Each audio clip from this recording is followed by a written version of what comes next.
Kalender gereja hari ini diambil dari Yeremia 29.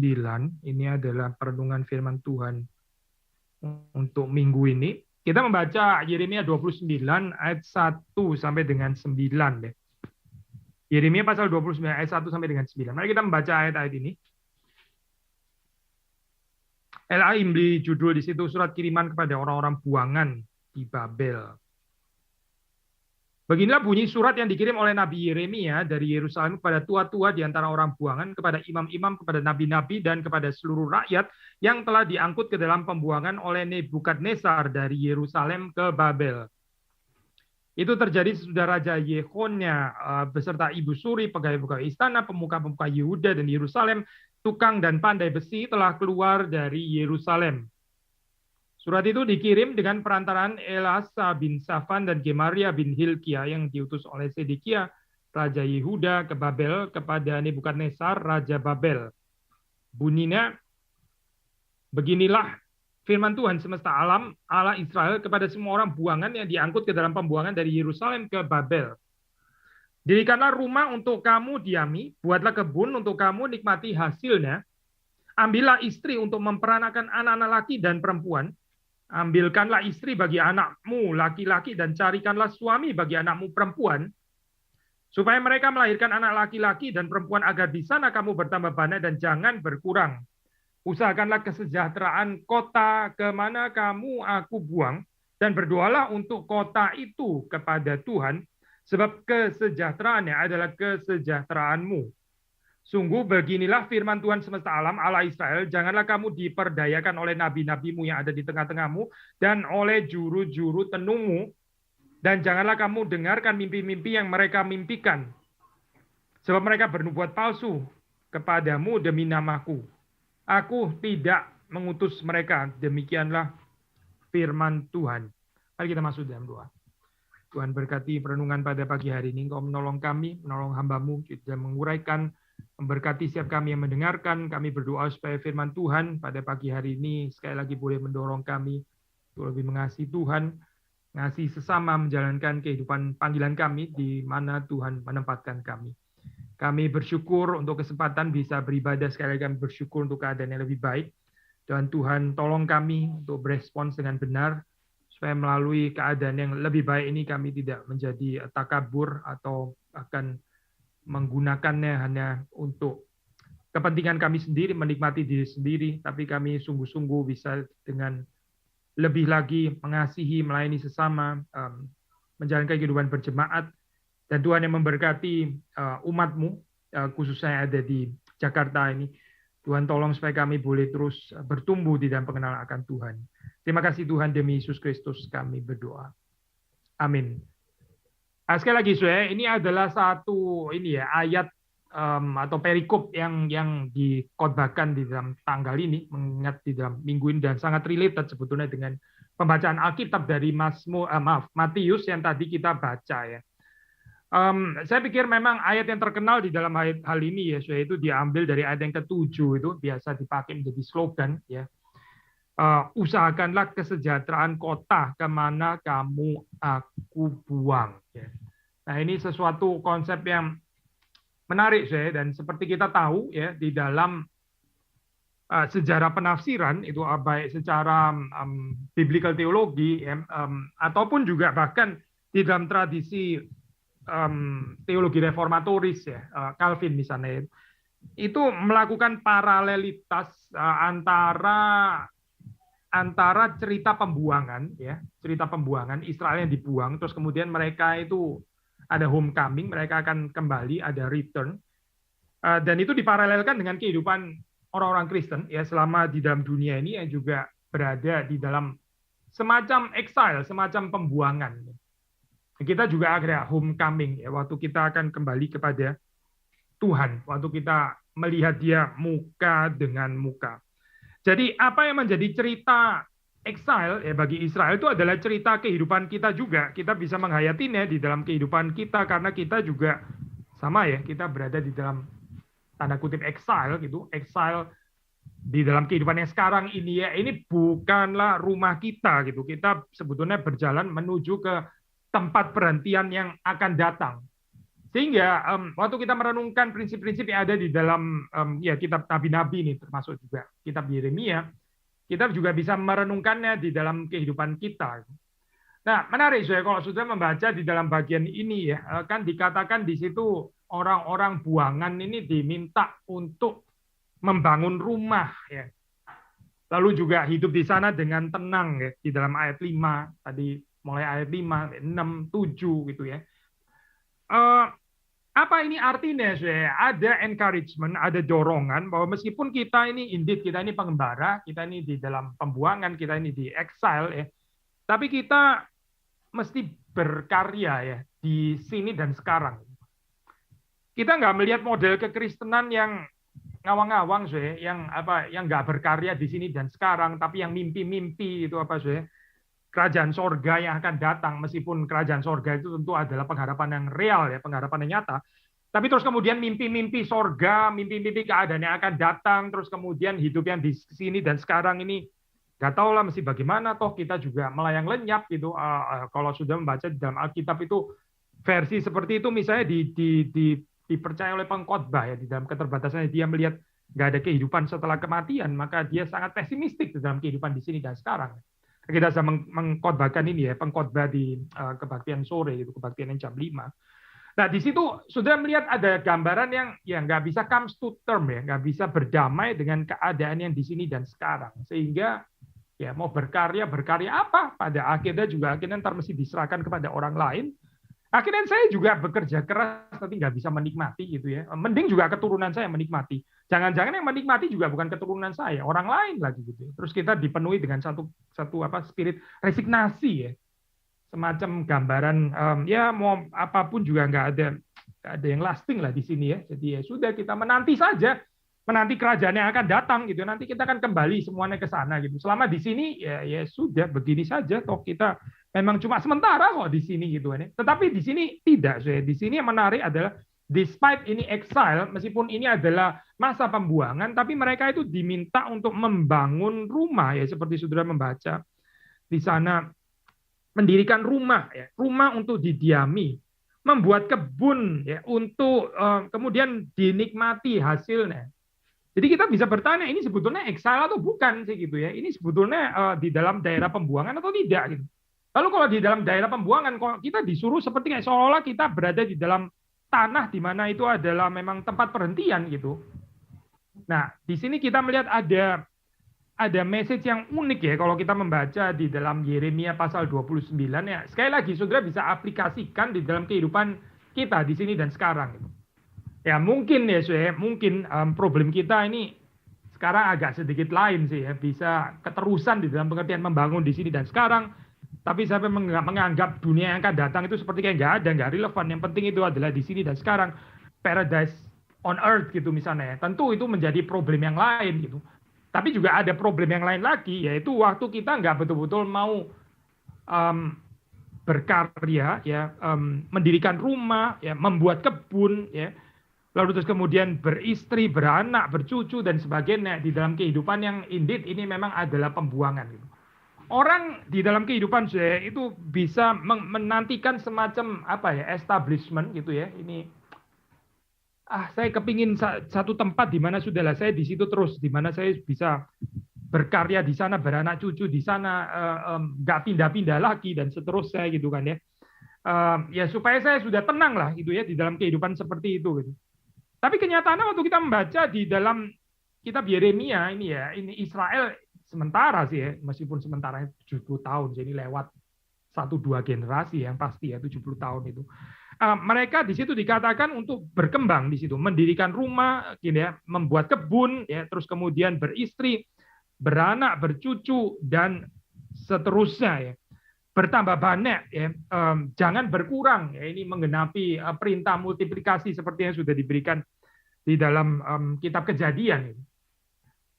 Dan gambaran seperti ini saya bahkan dikontraskan dengan pengajar-pengajar palsu ya, dengan nabi-nabi palsu. Itu nabi-nabi palsu itu beritanya apa sih saya? Beritanya ya, kalau kita membaca saya ini di dalam konteksnya jelas ya, bahwa mereka mengatakan ini ya Pak, tunggu saja gitu ya, tunggu saja, ini nggak lama kok. kita akan segera kembali. Kita akan segera kembali ke tanah perjanjian gitu. Jadi ya kamu nggak usah lah, nggak usah terlalu terikat di sini ya. Ini Babylon ini bukan tempatnya kita. Kita akan segera kembali kok ke Israel gitu ya. Ini apa? Akan segera menuju kepada tanah perhentian itu. Jadi kamu di sini sabar aja. Tapi ternyata itu adalah berita dari nabi-nabi palsu. Nabi-nabi palsu ini nggak diutus Tuhan, dikatakan di sini ya. Mereka bernubuat palsu demi nama Tuhan. Tuhan nggak pernah mengutus mereka. Karena apa, saya? Karena dari sisi Tuhan ya itu sudah ditetapkan, dinyatakan di sini, meskipun kita nggak baca ya ini, tapi ayat 10 ini sudah bisa melanjutkan pembacaan. Di situ dikatakan apabila telah genap 70 tahun bagi Babel, barulah aku memperhatikan kamu. Aku akan menepati janjiku itu kepadamu dengan mengembalikan kamu ke tempat ini ya. Jadi setelah 70 tahun saya baru setelah itu. Tapi ada nabi-nabi itu yang nggak diperintahkan oleh Tuhan ya, mengajar yang bukan gitu ya. Mengajar yang bukan dari Tuhan, mengatakan enggak, kita nggak akan seperti itulah. Kita akan segera kembali, ini nggak kurang dari 1 tahun atau apa begitu misalnya ya. Memberikan penghiburan yang palsu ya. Nah, apa sih sebenarnya persoalannya di sini ya? Saudara, kalau kita di sini hanya memikirkan ya ini kan, ya mereka salah kan waktunya gitu ya. Itu ya oke lah, memang itu salah gitu ya. Mestinya 70 tahun, mereka ternyata bilang 2 tahun lagi gitu. Atau mereka bilang dalam 4 bulan gitu. Dan karena itu mereka nabi palsu. Ya oke sih, gampang sih ya kita menyoroti seperti itu. Gitu. Tapi kita bisa menggali lebih dalam ya. Ini apa sih sebetulnya gitu? Yang kepalsuannya itu ada di mana gitu. Yaitu begini saya, kalau kita boleh menggali lebih dalam ya, menyoroti lebih dalam ya. Ini kita ini hidup di dalam zaman exile ya, di tempatnya musuh actually. Babilonia itu kan musuh ya, Babel gitu. Ya jadi kita jangan menjadi berkat di sini gitu. Kita jangan berkarya di sini. Ini tempat bukan tempatnya kita gitu. Ini adalah daerah musuh sebetulnya gitu. Dan musuh nggak perlu diberkati. Kita kalau menjadi berkat, menjadi berkat sesama orang Israel lah. Saya terjemahin ya, saya.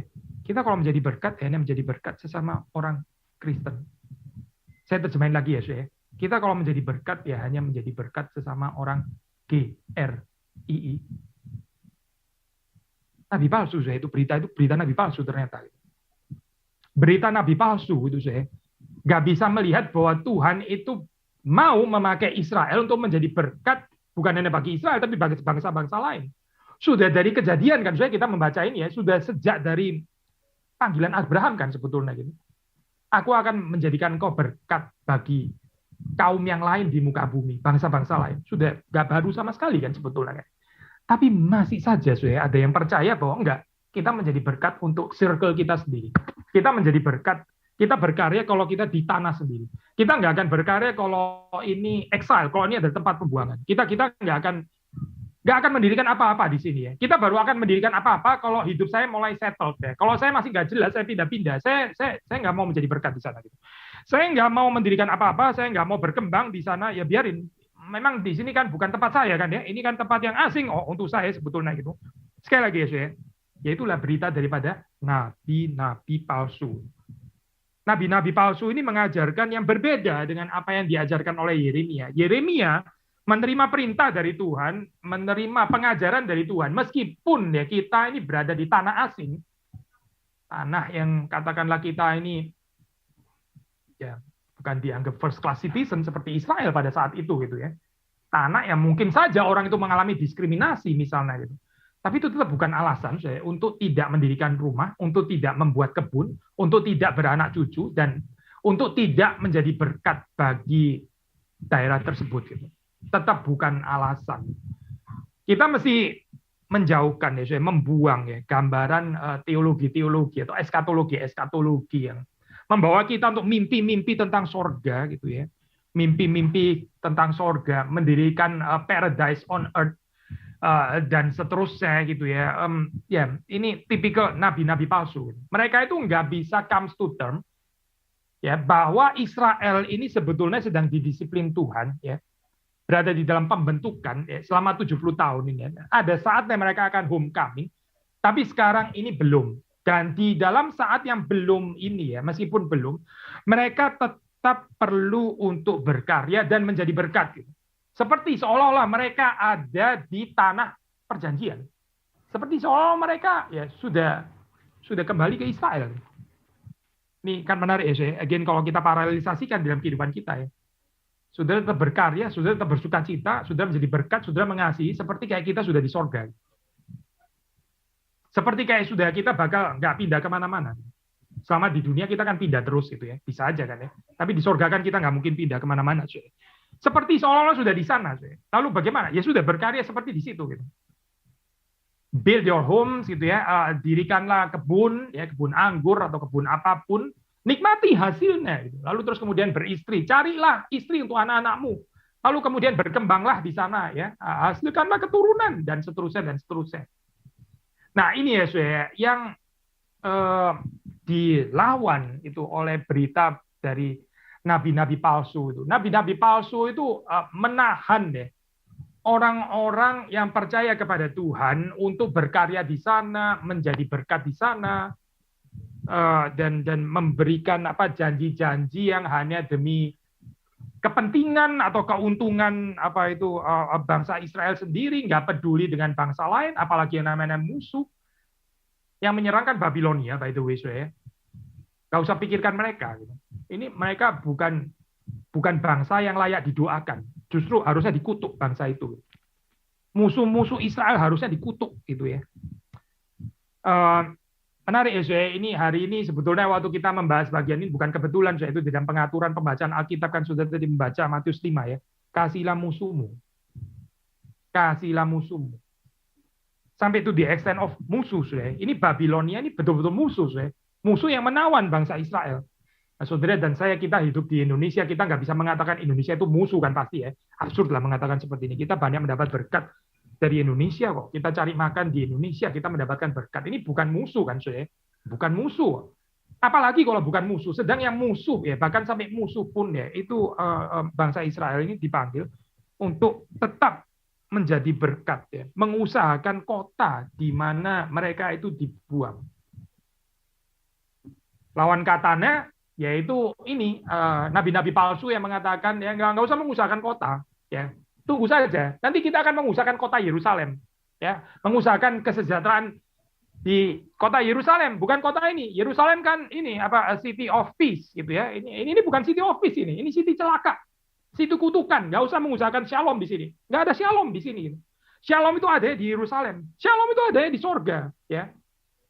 Nabi-nabi palsu saya mengajarkan seperti itu gitu. Kegagalan deh untuk bagaimana bersaksi justru di tanah yang adalah tempat pembuangan. Itu adalah karena apa sih? Karena umat disesatkan oleh pengajar-pengajar palsu seperti itu. Hopefully sih ya, umat yang sungguh-sungguh adalah pilihan Tuhan boleh kembali kepada Tuhan dan nggak mendengarkan suara daripada nabi-nabi palsu itu. Sebetulnya sederhana sih saya di dalam hal ini ya. Kalau kita reduksikan gitu ya, kita kondensasikan, cuma ada dua macam gitu ya. Dua macam. Ada pengajar yang terus mengajarkan bagaimana kita orang Kristen ini terus mengumpulkan tuh diri kita sendiri. Makin lama kita makin kaya, makin sukses, makin di mana kita ada kita akan menyedot keuntungan tuh diri kita sendiri ya. Itu pengajar-pengajar palsu itu ya. Atau yang mengikuti Yeremia, di mana kita berada, di situ kita menjadi berkat. Saudara jelaskan ya, jelas sekali kan ya, di mana kita berada, dimanapun, entah itu tempat pembuangan tanah perjanjian atau apapun ya, kita ada di situ, kita menjadi berkat, kita mengusahakan kesejahteraan kota tersebut. Atau ya pengajaran nabi-nabi palsu, ya di mana kita ada, kita sedot kekayaannya di sana, sedot untuk kita. Gitu. Di mana kita tinggal di kota apa, ya kita sedot gitu, kita keruk ya kekayaannya untuk memperkaya diri kita sendiri. Itu pengajar-pengajar palsu saya mengajarkan hal seperti itu. Itu adalah orang-orang yang tidak diutus oleh Tuhan. Nggak pernah itu ada pengajaran seperti itu. Abraham itu dipanggil untuk menjadi berkat bagi bangsa-bangsa lain. Bukan untuk menikmati berkat secara sendiri. Dia dan keluarganya saja. Itu jauh sekali daripada kekristenan. Kekristenan nggak mengajarkan seperti itu. Saudara bisa melihat di dalam kehidupan Yesus Kristus sendiri ya, di dalam hal ini. Apa sih yang dia cari di dalam dunia waktu dia berinkarnasi? Nggak ada kan? Dia cari fasilitas apa, saudara? Fasilitas apa yang dia cari itu? Dia mau cari apa di Bethlehem, di Galilea, di Yerusalem? Apa yang dia mau dapat di sana? Posisi apa yang dia mau kejar? Ada power apa yang menarik Yesus Kristus? Ada kekayaan apa? Ya, ada kemudahan-kemudahan apa yang menarik untuk Yesus Kristus? Nggak ada kan? Dia datang jelas, datang itu dia jelas sekali. Dia datang untuk mati dan menyelamatkan orang-orang pilihan. Menyelamatkan orang-orang yang berdosa. Dia datang untuk itu. Dia datang bukan untuk menikmati keindahan kota Yerusalem lah atau apa. Nggak ada itu, nggak ada. Dia datang dengan tujuan sangat jelas gitu. Dan di dalam Kristus, ini adalah cerita kehidupan saudara dan saya. Ini di dalam Kristus dan Yeremia, ini seolah ya secara tidak langsung ya menubuatkan gambaran ini juga. Again, bukan baru ya. Di dalam kitab Kejadian sudah ada gambaran seperti ini ya, dan terus-menerus diingatkan ya. Sampai di dalam kitab nabi-nabi, lalu terus kemudian di dalam perjanjian baru sampai Yesus sendiri mengajarkan kasihilah musuhmu. Bukan nggak ada kaitannya ya dengan Yeremia 29 di sini. Karena ya bangsa atau tanah di mana Israel tinggal di sini sebetulnya adalah daerah musuh kan. Sekali lagi ya jadi kalau kita membaca di ayat ke-10 dikatakan di situ 70 tahun ya. Jadi ini bukan waktu yang terlalu singkat gitu. Meskipun ini bukan ratusan tahun ya, but still 70 tahun gitu kan. Dan di sinilah ada diberikan kesempatan ya. Mirip biasanya 70 tahun, saya nggak mau overstretch ya tafsirannya gitu. I think ya sebetulnya nggak related lah to be precise. Tapi Musa pernah mengatakan ya umur hidup manusia itu 70 tahun gitu ya, dan kalau kuat 80 tahun. Again, saya nggak mau overstretch tafsirannya. Mungkin kebetulan lah di sini ya angkanya itu ini bukan motif yang bisa disambungin sebetulnya itu. Cuma yang mau saya katakan seperti ini saya. Ya umur hidup saudara dan saya ya kurang lebih ya seginian lah ya 70-80 tahun gitu ya. Kecuali saudara lebih panjang lagi umurnya bisa sampai 90 atau 100 ya. Dan di dalam kesempatan yang terbatas inilah ya inilah exile kita. Masa pembuangannya kita di dalam dunia ini. Calvin indeed membicarakan dunia sekarang ini. Ini adalah tempat pembuangan gitu. Karena apa saya? Maksudnya ya kita memang di sini nih sementara gitu. Kita akan ada homecoming, kita akan kembali gitu. Calvin sangat menekankan meditation on the future life ya. Bagaimana merenungkan kehidupan yang akan datang. Tapi itu bukan membuat Calvin terus kemudian nggak ngapa-ngapain di Geneva gitu ya. Saben hari duduk di sebelahnya Lake Lake Geneva atau apa ya, Lake Lemong atau apa ya namanya, lupa saya. Terus di sana merenung-merenung ya, kapan ya Tuhan datang lagi ya, kapan ya saya datang. Oh tidak, dia berkarya di Geneva. Dia mendirikan akademi ya, nah, sekarang jadi universitas itu. Dia mendirikan sekolah di sana. Dia berkarya di sana. Dia menikah ya. Dan dia juga mengajarkan jemaatnya seperti itu, meskipun Calvin tahu ini ya sementara, hidup di dalam dunia ini sementara, ya. Berapa tahun sih? Ya 70, 80 tahun gitu. Tapi kita dipanggil untuk mencari kesejahteraan kota di mana kita tinggal, di mana kita dibuang di situ bahkan ya, di dalam istilah yang digunakan oleh Yeremia di sini.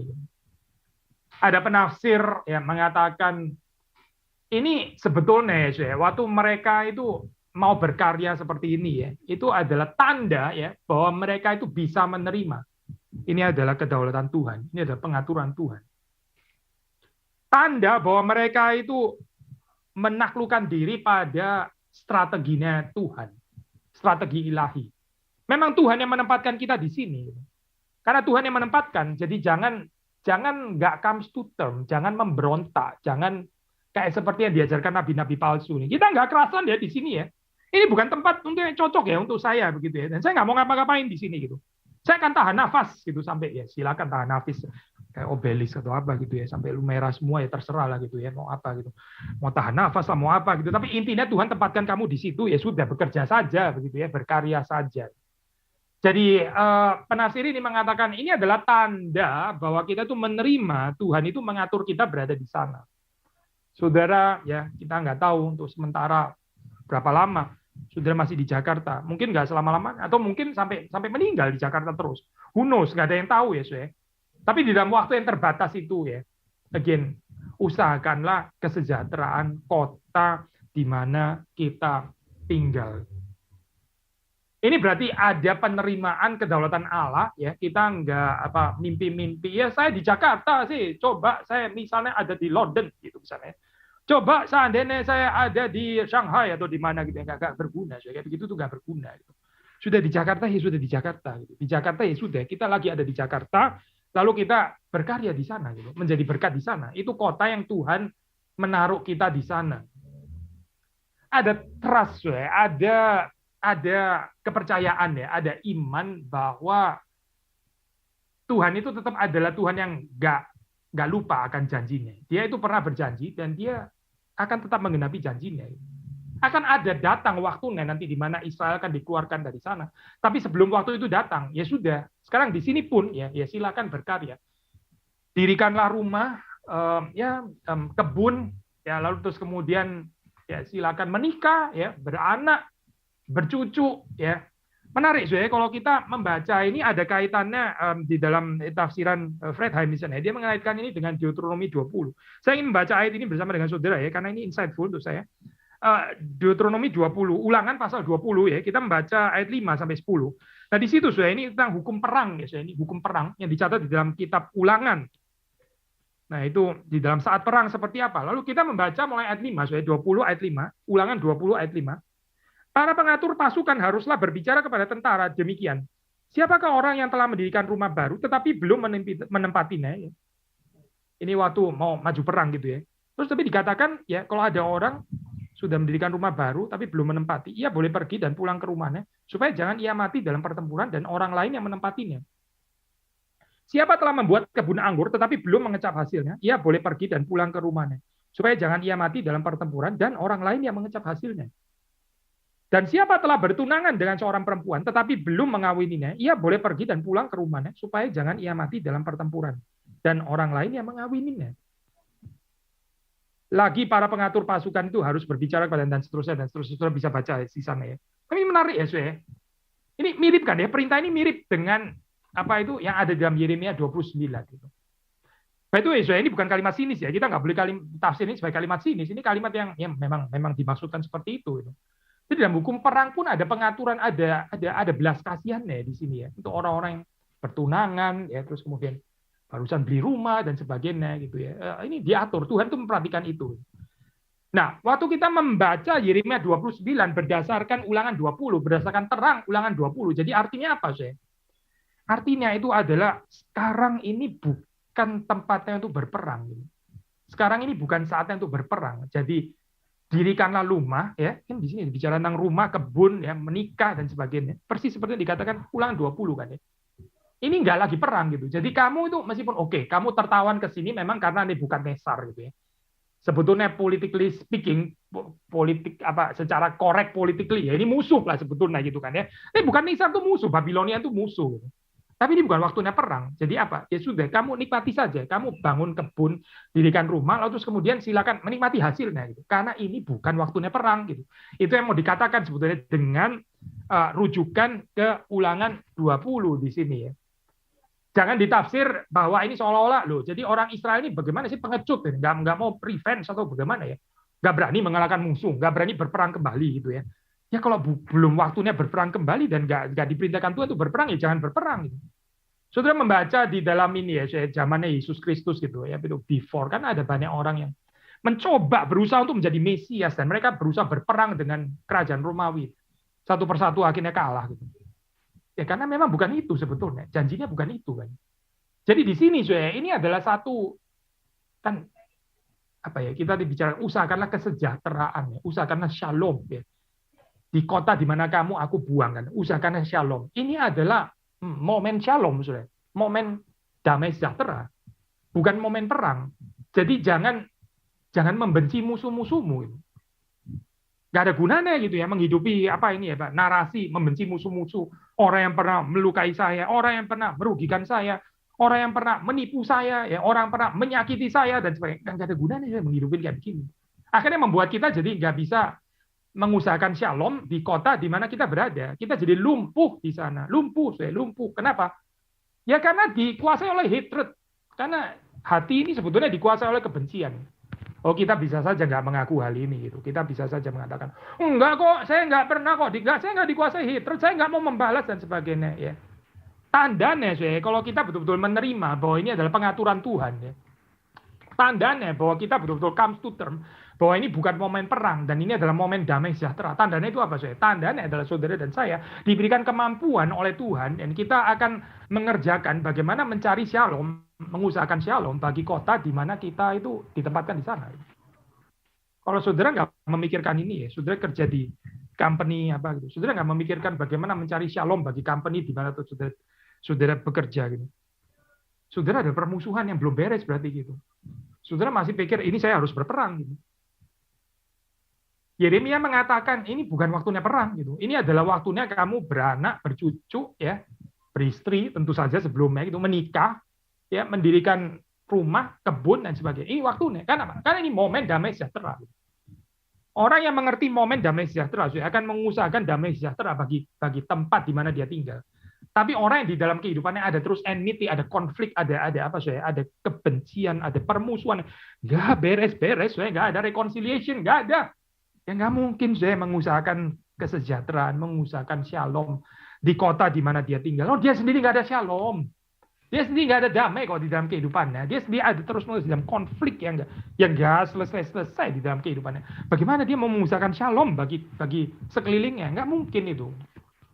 Jadi sekali lagi ya saya, ini waktu dikatakan usahakan shalom bagi kota di mana kamu tinggal, itu presuppose ya, itu mengasumsikan bahwa kita sendiri itu ya bisa reconcile. Pertama reconcile, berdamai dengan Tuhan, ya Tuhan yang mengatur, berdamai dengan ya termasuk berdamai dengan keadaan pada saat ini.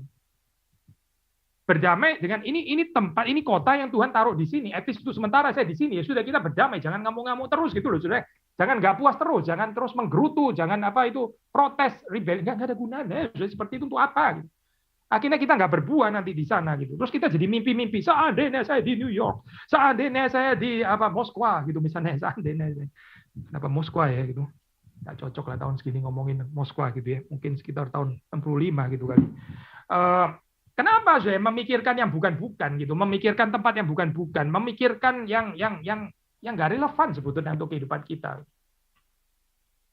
Tapi kalau kita bisa reconcile ya dengan pengaturan Tuhan, memang Tuhan menghendaki kita berada di sini. Nah, ya kita bisa mengusahakan shalom bagi kota ya di mana Tuhan menempatkan kita. To seek the well-being, to seek shalom itu bisa diterjemahkan well-being ya, NAB terjemahan Inggris yang lain pakai istilah to promote, ya, well-being. Tapi bukan cuma well-being, kalau sudah membaca di sini ya, itu dikatakan di dalam Yeremia tadi, saudara juga dipanggil untuk mendoakan, ya, mendoakan. Berdoalah untuk kota itu ya, kepada Tuhan. Mendoakan musuh itu saya tidak gampang ya, saya tidak gampang. Kita kalau sudah biasa dengan ini cancel culture ya sudah, kita tinggal hapus daripada memori kita, anggap orang itu nggak pernah ada lagi, saya nggak pernah tahu dan sebagainya gitu kan ya, supaya kita nggak terlalu sakit gitu misalnya, jadi kita nggak usah mengingat mereka lagi, anggaplah mereka nggak pernah ada, anggap saya nggak pernah tahu dia gitu misalnya ya, sudah di-delete saja gitu, forever, langsung masukin empty trash, selesai gitu. Tetapi saya di sini panggilannya adalah berdoa bagi musuh yang menawan mereka. Makanya sekali lagi saya, ini bukan nggak ada kaitannya dengan Matius pasal 5 yang tadi kita baca ya, ayat ke-44 ya. Ada etika kerajaan saya di sini, ethics of the kingdom, yang lebih ya daripada yang dituntut gitu. Kita sudah pernah bahas kan ya, saya Matius 5 ya, hopefully sudah masih ingat gitu. Waktu diminta berjalan 1 mil, siap untuk berjalan 2 mil ya. Konteksnya kita sudah pernah bahas kan saya. Siapa yang biasa menyuruh jalan 1 mil dan bawa barang? Itu prajurit Romawi, saya. Prajurit Romawi, penjajah. Ayo kamu tolong angkatin barang ini ya, bawain gitu. Kamu bawain 1 mil ini ya, kamu yang bawa, kita jalan bareng. Tapi menurut etika kerajaan Allah ya, Yesus mengajarkan jangankan 1 mil, 2 mil saya juga rela. Saya bukan menghayati ini saya sedang diterrorize, apa ini saya sedang di-victimize atau saya sedang diperbudak gitu. Enggak, saya memang rela kok membawakan barang ini. Jangan cuma 1 mil, 2 mil pun saya juga bersedia. Itu namanya ethics of the kingdom. Ethics of the kingdom itu tidak melihat diri itu diviktimisasi. Saudara. Kalau kita masih seringkali melihat diri kita itu diviktimisasi, dijadikan korban dan sebagainya.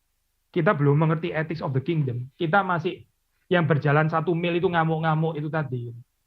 Mirip ya, saya mirip sekali. Ini itu Romawi. Kalau ini Babilonia, gitu. Babilonia, mereka juga bisa loh punya kepikiran kayak begini ya. Gak rela gitu. Gak rela bayar upeti.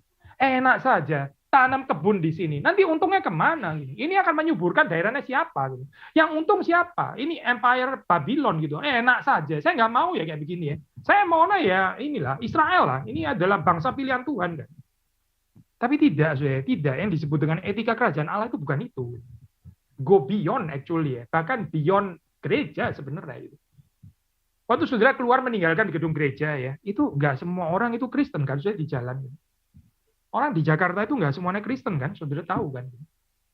Tapi kita diminta untuk mengusahakan shalom bagi kota di mana kita tinggal. Nah, Alkitab memang mengatakan ini saya, ini apa yang kita kalau baca salah kita bisa benar-benar bisa keliru ya penghayatannya. Waktu dikatakan sebab kesejahteraan kota itu, kota di mana kamu dibuang itu adalah kesejahteraanmu. Nah, saudara, ini artinya apa saya? Waktu kita mencari ya, mengusahakan shalom kota di mana kita tinggal, ya, ini akan memiliki apa ya? Ini akan ini akan mempengaruhi kehidupan orang-orang percaya juga secara positif. Tapi tentu ini jangan dimengerti di dalam arti bahwa loh ternyata balik-balik self interest gitu kan ya. Jangan dibaca ke arah sana, saudara jangan membaca di dalam arti ceritanya mendoakan, tapi sebetulnya dikejar adalah self centered kebutuhan gitu ya. Kamu berdoa ini apa itu untuk kota Jakarta, ujung-ujungnya adalah demi orang Kristen sendiri gitu misalnya ya. Bukan dibaca seperti itu, saya bukan gitu. Ya kadang-kadang orang bisa memperdebatkan istilahnya ya, mungkin nggak cocok pakai istilah self-centered, kadang ada yang menggantinya dengan istilah namanya enlightened self-interest gitu misalnya, enlightened self-interest whatever istilahnya. Tapi itu still memberikan certain kecurigaan gitu kan ya, memberikan certain kecurigaan bahwa jangan-jangan ini ada ulterior motif gitu ya, tetap aja balik kepada diri kita sendiri gitu.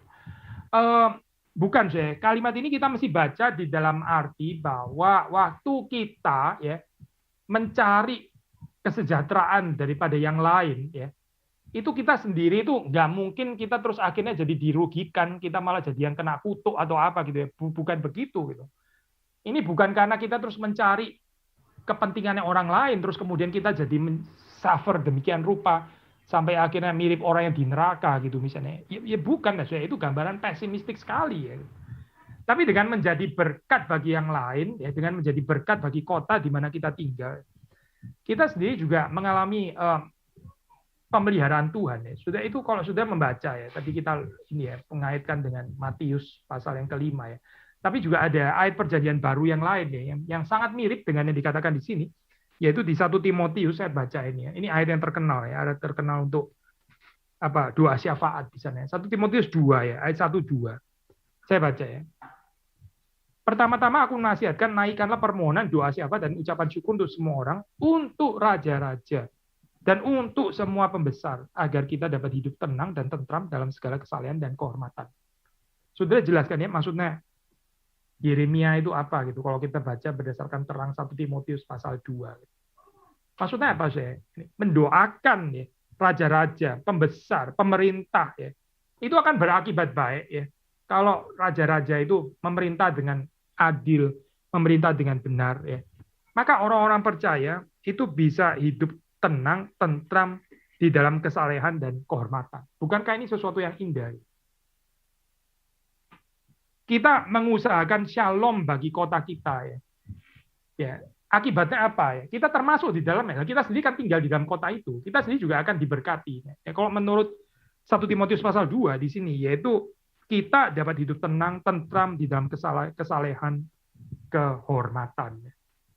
So, konsisten ya saya di sini, baik perjanjian baru maupun perjanjian lama ya. Bukan tuh dibaca secara perspektif self interest tadi gitu.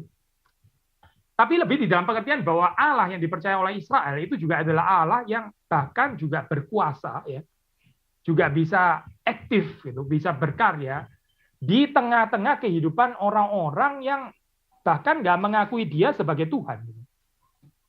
Ini namanya kerajaan Allah. Kita berdoa syafaat, ya, itu kita mewakili manusia yang lain, orang yang nggak percaya kepada Tuhan, ya, nggak mungkin berdoa kepada Tuhan, betul kan, saya? Orang nggak percaya kok gitu, nggak percaya dengan Tuhan, nggak percaya kepada Tuhan yang saudara dan saya percaya. Gitu. Jadi mereka kan nggak mungkin ya berdoa kepadanya. Lalu siapa yang berdoa? Ya saudara dan saya. Itu namanya doa syafaat. Gitu. Doa syafaat itu maksudnya kita mewakili, ya, orang yang nggak bisa berdoa kepada Tuhan, ya, kita mewakili mereka, kita mendoakan mereka. Lalu kemudian Tuhan tuh bekerja melalui doa ini, ya, memberkati mereka juga gitu. Melalui apa saya? Melalui doa syafaat kita. Makanya doa syafaat ini penting sekali, ya, saya hari hari Jumat atau hari Sabtu barusan share ini, ya, dari kutipan dari Ravenhill, ya, yang ya mungkin kalimat yang sangat keras, ya, tapi I think ini benar, saya kalimat ini, ya, sebagian dari saudara mungkin sudah membaca, ya. Dia mengatakan kalimat seperti ini, saya. If you want to know how popular a church is, go on Sunday morning. Kalau saudara mau tahu, ya, berapa populer satu gereja, kamu pergi ke kebaktian paginya. Gitu. Kamu akan tahu berapa populer gereja itu. If you want to know how popular the preacher is, go on Sunday night. Kalau kamu kepengen tahu berapa populer pengkhotbahnya, kamu coba jangan datang cuma yang pagi gitu, ya. Mungkin tuh gerejanya yang populer gitu, ya. Tapi kalau kamu mau tahu bukan cuma gerejanya yang populer, tapi pengkhotbahnya populer. Ya, pengkhotbahnya populer. Kamu datang di Sunday night. But if you want to know how popular God is, go to the prayer meeting. Tapi kalau Anda mau mengetahui berapa populer, ya, Allah di dalam gereja itu, lihatlah persekutuan doanya. Keras, ya, kalimat ini, ya. Keras kalimat ini. Tapi sebuah gereja, kalau nggak ada doa syafaat, ya, dan bukan cuma di dalam persekutuan doa Sabtu, ya, bukan, di dalam keseharian juga. Kalau kita, ya, seperti dikatakan orang, ya, ada orang bikin statistik, ya, rata-rata, jangankan jemaat, saya pernah baca ini, ya, pernah mendengar ada satu hamba Tuhan mengatakan, ya, hopefully statistiknya nggak meleset jauh, ya, dikatakan even, ya, church minister, pendeta, khotbah itu, berdoa itu, ya. Kalau di total, rata-rata, satu hari, paling 4-5 menit. Keterlaluan nggak sih, Makan aja lebih lama, berak aja lebih lama daripada itu, Pendeta, berdoa, satu hari, paling rata-rata 4-5 menit. Itu pendeta atau bukan sih sebetulnya? Itu pendeta yang makan gaji buta itu. Pendeta yang harusnya berhenti jadi pendeta. Masa berdoa cuma 4 menit, 5 menit di dalam satu hari, kalau di rata-rata. Gitu. Seperti kayak kita setiap kali mau berdoa, setiap kali kita rasa berat sekali, seperti pikul salib yang berat sekali. Something is very wrong dengan kehidupan spiritualitas kita. Gitu. Lalu kita nggak bisa mengerti, ya, kalimat yang the sweet hour of prayer ada lagu seperti buat kita, the sweet hour of prayer, buat saya the bitter hour of prayer. Gak ada yang salah di dalam kehidupan doa seperti ini. Gak ada yang salah dengan spiritualitas kita. Setiap kali berdoa, setiap kali seperti kayak mau naik Gunung Joljota atau apa, ya, gitu. Ada yang nggak beres, di sini di dalam kehidupan kita. Kita perlu bertobat, Kita perlu minta pengampunan Tuhan dan kita perlu minta kebangunan rohani dari Tuhan supaya kita bisa berdoa lebih menikmati Tuhan. Kok bisa, ya? Sesuatu pesta tapi kita lihatnya sebagai torture. Ini kan offense, ya, Saya bukan mengatakan kita nggak bisa ada pergumulan sama sekali dalam berdoa.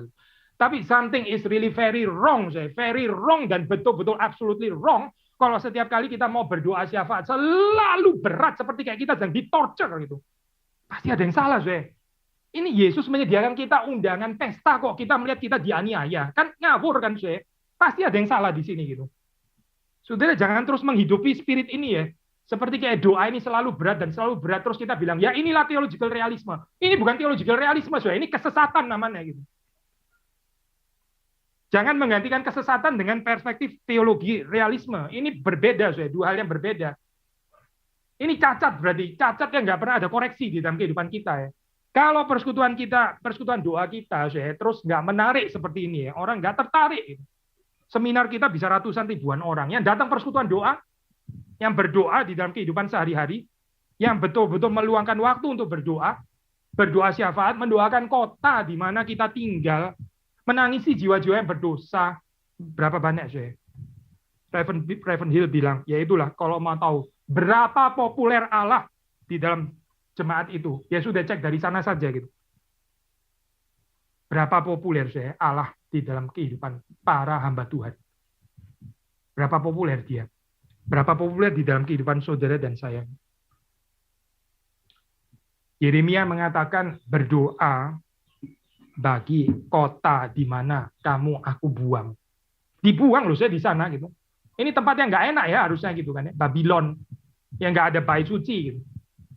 Tapi mereka diminta untuk mendoakan. Tuhan mau ya orang-orang yang nggak bisa berdoa dan nggak tertarik berdoa ini didoakan oleh orang-orang yang diberikan kemampuan untuk berdoa. Lah kalau saudara dan saya juga nggak bisa berdoa, jadi siapa lagi yang berdoa? Tuhan Yesus itu ya. Ini saya agak sinis ya ngomongnya. Oh ya Tuhan Yesus dong, dia kan the great intercessor. Biar dia dan orang-orang suci yang ada di sorga saja yang berdoa. Saya dan yang lain-lain justru saya mau yang didoakan. Saudara kita mesti bertumbuh ya dalam hal ini. Bertumbuh dalam apa? Bertumbuh menjadi pendoa syafaat, menjadi pendoa syafaat. Sederhana, ini sederhana sekali ya, saudara nggak diminta apa jadi martir lah atau apalah gitu, atau mempersembahkan 60% daripada gajimu untuk mendukung pembangunan apa gitu. Ini nggak ngomong itu. Ini ngomong berdoa syafaat ya, berdoa syafaat. Berdoa syafaat saja susah, bagaimana ya? Ya sudah kita mesti bertobat, kita minta pengampunan dari Tuhan, kita minta ada kebangunan rohani, ada kebangunan doa. Bangsa Israel dibuang, tapi mereka diminta untuk mendoakan yang nggak bisa berdoa ini, untuk menyatakan bahwa Tuhan ya penguasaannya, kemampuannya, kemahakuasaannya itu bukan sebatas orang-orang Kristen, bukan sebatas Israel, tapi beyond, jauh lebih daripada itu. Precisely karena dia maha kuasa. Ini adalah berdoa Bapa kami, yaitu dikuduskanlah namamu, yaitu artinya maksudnya menyatakan bahwa Tuhan itu begitu berkuasa.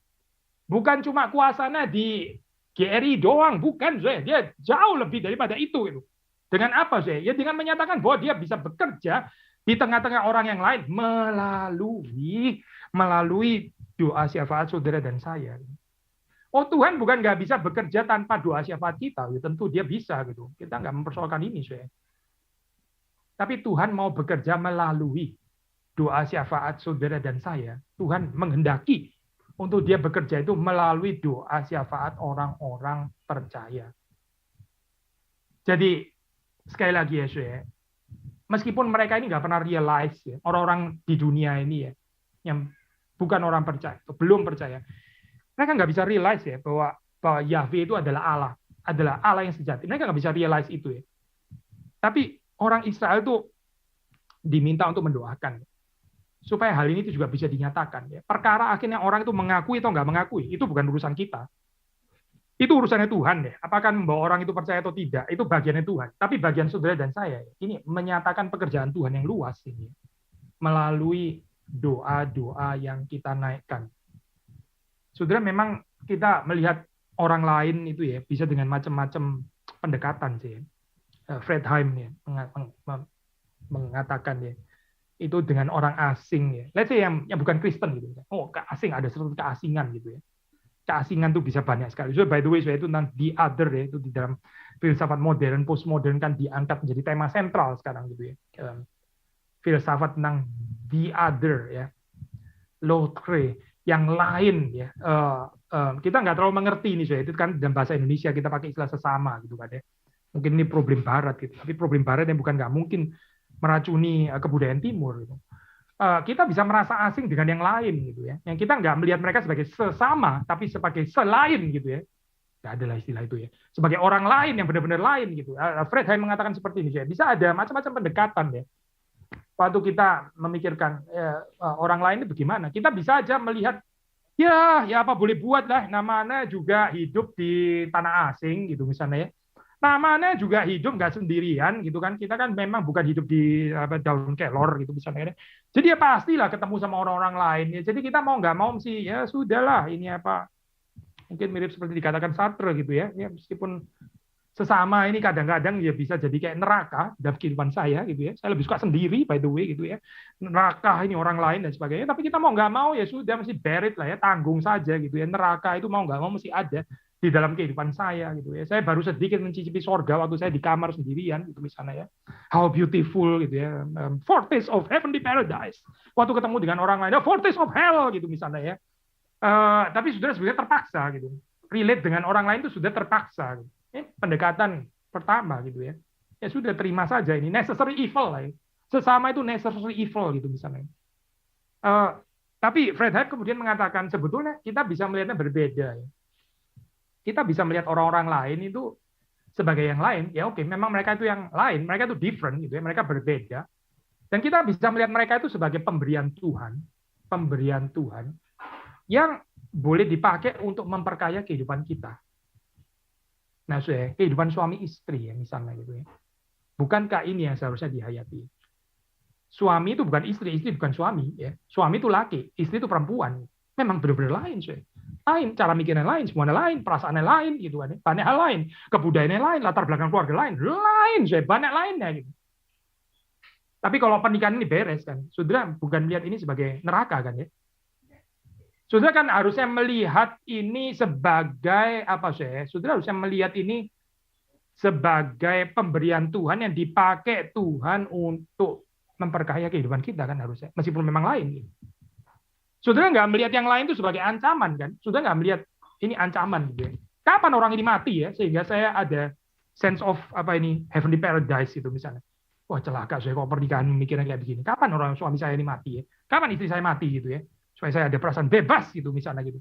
Ya kacau saya kalau pernikahan dihayati seperti ini kan kacau ya saya. Tapi mari kita memperluas bagian ini bukan cuma tentang pernikahan saya, tapi di dalam kehidupan yang lebih luas itu. Kita juga berjumpa dengan orang-orang yang lain, tapi yang lain ini kita bisa mengerti sebagai yang dihadirkan Tuhan, ini pemberian dari Tuhan untuk memperkaya kehidupan kita, termasuk juga orang-orang yang nggak sesuai, nggak nyambung sama selera kita. Itu juga memperkaya kehidupan kita. Kalau saudara cuma ketemu dengan orang-orang yang cocok dengan saudara, yang saudara nyaman bergaul dengan dia, yang nggak ada pengayaan apa-apa. Yang ada adalah saudara sedang berelasi dengan diri saudara sendiri mungkin. Saudara kalau ngomong, wah ini orang ini langsung ngerti ya, kalau saya diskusi yang tajam-tajam, dia langsung nangkep loh apa yang saya maksud gitu kan ya. Oh, saya senang sekali dengan orang ya. Saudara nggak sedang berelasi. Saudara sedang melihat bayang-bayang dirimu saja di dalam diri orang lain. Tapi waktu kita ngomong dengan orang lain, ya saudara introvert ini ekstrovert, atau saudara ekstrovert yang ini introvert gitu ya. Saudara ngomong, setelah saudara sudah ngomong 5 menit gitu ya, saudara excited, passionate, sudah ngomong, dia cuma jawab, iya, cuma iya doang gitu ya, iya, cuma iya gitu, terus cuma gitu ya, not even satu kata penuh, cuma satu syllable gitu, nyebelin deh orang kayak begini ya, nyebelin tuh, masa mesti ngomong lagi 5 menit lagi gitu, terus jawabannya, jadi ya, lah ada yang nggak keluar suaranya, cuma nganggo doang gitu misalnya kan, nyebelin ya orang seperti itu, untuk orang yang ekstrovert itu kan, nyebelin. Tapi ini yang justru memperkaya gitu, yang memperkaya kehidupan kita ya orang-orang seperti ini, or vice versa, sebaliknya. Kenapa kita nggak setuju dengan pernikahan sesama jenis ya? Ya karena nggak ada pengayaan, nggak terlalu ada pengayaan. Justru pernikahan lawan jenis itu yang saling memperkaya, karena lawan jenis, karena lain sih. Ini prinsip Alkitab kan ya. Maka waktu orang Israel dipanggil di sini ya. Dipanggil untuk hidup di tengah-tengah bangsa yang indeed lain, bahkan bukan cuma lain, musuh lagi gitu ya. Again, saudara dan saya, kita di Indonesia kita nggak bisa lah ya, nggak tepat kita mengatakan bahwa ini apa sesama orang Indonesia musuh gitu ya. Nggak tahu bisa ada alasan apa supaya kita mengatakan seperti itu. Ini yang bukan musuh aja, kita bisa susah mendoakan mereka gitu. Apalagi yang musuh. Tapi etika kerajaan Allah itu mengundang saudara dan saya untuk percaya bahwa Tuhan itu adalah Tuhan yang berkuasa. Ya. Daerah kerajaannya itu bukan cuma di Yerusalem, bukan cuma di tanah Yudea, bukan. Tapi ini terbentang sampai kepada kerajaan Empire Babylon itu, yang dikuasai oleh Nebukadnezar. Itu adalah tanah kekuasaan Yahweh. Itu adalah tanah kekuasaan Tuhan. Maka Tuhan juga mau menyatakan kekuasaannya di sana. Sekali lagi, saya melalui apa? Melalui saudara dan saya mengusahakan shalom, ya. Shalom bagi kota di mana kita ada. Melalui kita mendoakan kota di mana kita tinggal. Jadi saya, kita sekali lagi waktu membaca kalimat ini ya, itu yang juga adalah kesejahteraanmu. Itu sebetulnya kalimat penghiburan. Bukan untuk dilihat sebagai tujuan akhirnya. Salah kalau saudara baca seperti itu. Saudara jangan baca, carilah kesejahteraan kotamu, supaya pada akhirnya kamu sendiri yang untung. Gitu. Jangan dibaca ke sana, saya bukan. Ini kalimat encouragement. Saya. Sebetulnya menjadi apa itu chief purpose, chief end itu adalah apa saya? Kemuliaan Tuhan sebetulnya. Kenapa kita perlu berdoa bagi kota, ya bagi company, ya company di mana saudara bekerja? Kenapa perlu melakukan itu, saya? Karena mau menyatakan Tuhan yang saya percaya itu juga berkuasa di sini gitu, dan dia menyatakan kuasanya melalui ya keterlibatan kita mendoakan itu tadi. Kiranya Tuhan menolong kita, kiranya Tuhan memberikan kepada kita kebangunan rohani di dalam kehidupan kita berdoa, ya berdoa bukan hanya bagi kita, tapi juga bagi yang lain, bagi kota di mana kita tinggal, bagi tempat di mana kita bekerja, dan juga mengusahakan shalom, mengusahakan sejahtera di mana Tuhan menempatkan kita. Mari kita masuk di dalam doa. Tuhan berkatilah apa yang sudah kami renungkan hari ini, dan kami berdoa mohon supaya Roh-Mu yang kudus memampukan kami, menggerakkan kami, mendorong, membangunkan kami yang seringkali lesu ini, yang seringkali hidup egois dan self-conscious, hanya peka terhadap diri kami sendiri, tapi kurang peka terhadap yang lain, dan Tuhan yang terus membakar kami, sehingga kami menjadi orang-orang percaya seperti Yesus Kristus ketika berada di dalam dunia. Bukan mencari kesejahteraan pribadinya, tapi mencari kesejahteraan tempat di mana dia berada. Bahkan menyelamatkan kami semua yang terhilang dan berdosa ini. Terima kasih Tuhan untuk firman-Mu, Tuhan yang menghidupkan di dalam kehidupan jemaat-Mu. Demi Yesus Kristus kami berdoa. Amin.